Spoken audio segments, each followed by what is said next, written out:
Recently, there has been some shocking news coming from Hendrick Motorsports. They made a statement that might cause trouble for NASCAR. For the past 2 years, NASCAR and the teams have been working on a new charter agreement. This agreement is important because the current one will expire soon.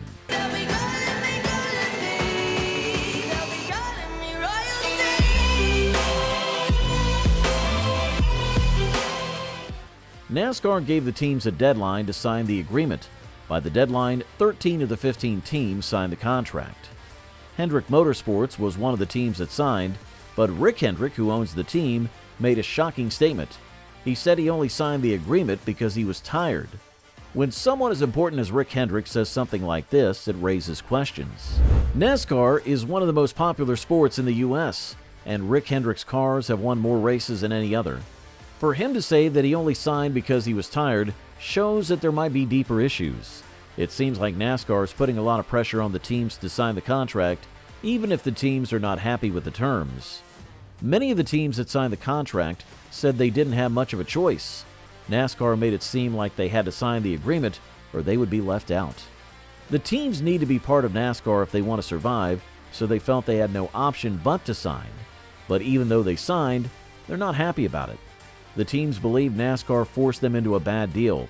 Brad Keselowski, who owns RFK Racing, spoke out about the negotiations. He admitted that he felt forced to sign the deal as well. No, we want to run NASCAR for a long time to come, and signing the charter agreement is a statement to our commitment to doing just that. We've got great plans for the sport, and excited to see that continue on for quite some time. One of these agreements is only good when everybody's just a little bit jaded. And, I think there's things obviously we would like to have better, but it's, I think to some degree, there's pieces that we really like and there's pieces that, not so much. But it's hard to use the word fair. I don't know if I know what that means. A reporter named Jeff Gluck from The Athletic spoke to some of the team owners. He said that the team owners felt like NASCAR was using threats to make them sign the contract.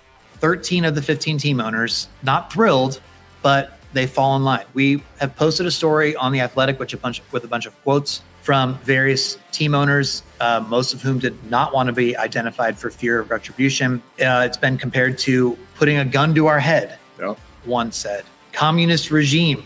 A team owner did compare NASCAR to communist regime. Correct. But despite feeling pressured, the teams signed the contract. However, not all teams have signed.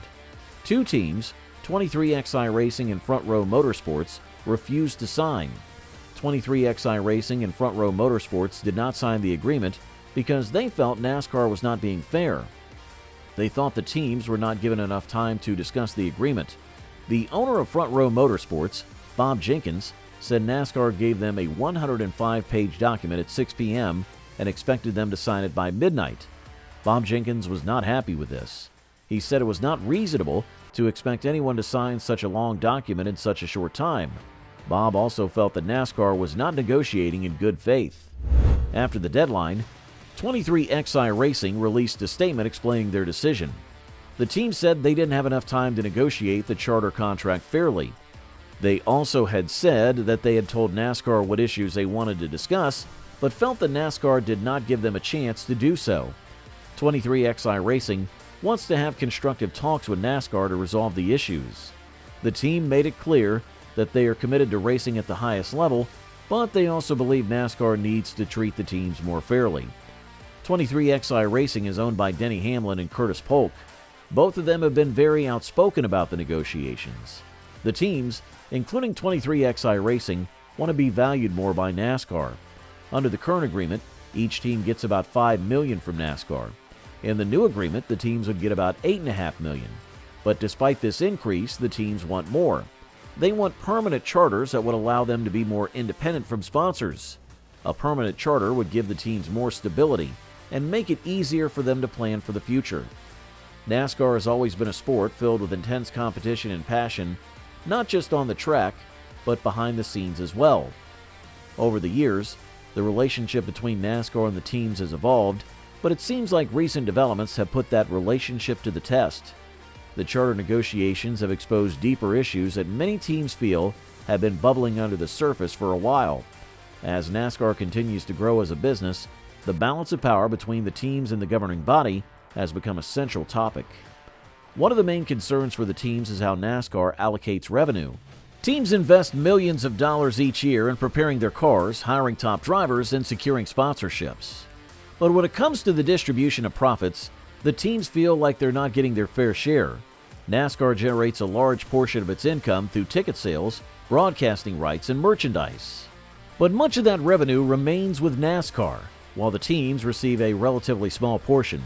Beyond the money, there is also frustration over the level of control NASCAR has over the sport.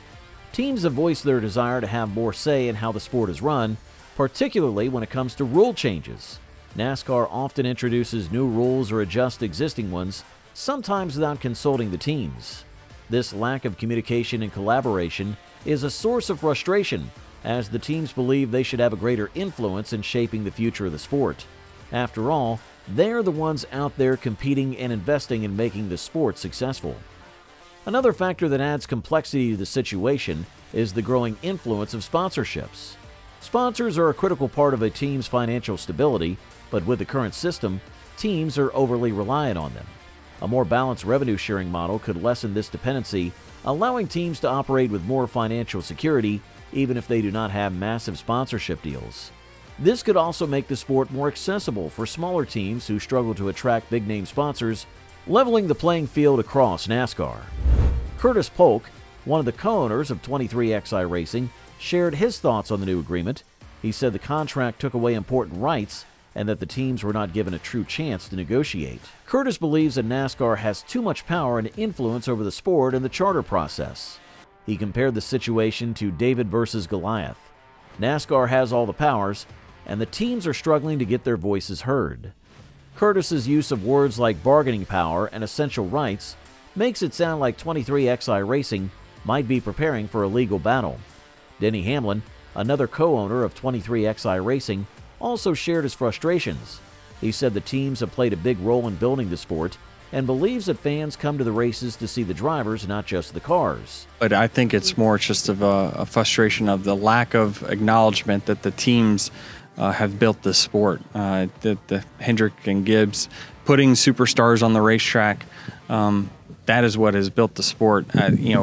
Fans do not come to see cars going around in circles. If they would, then we would sell out ARCA races.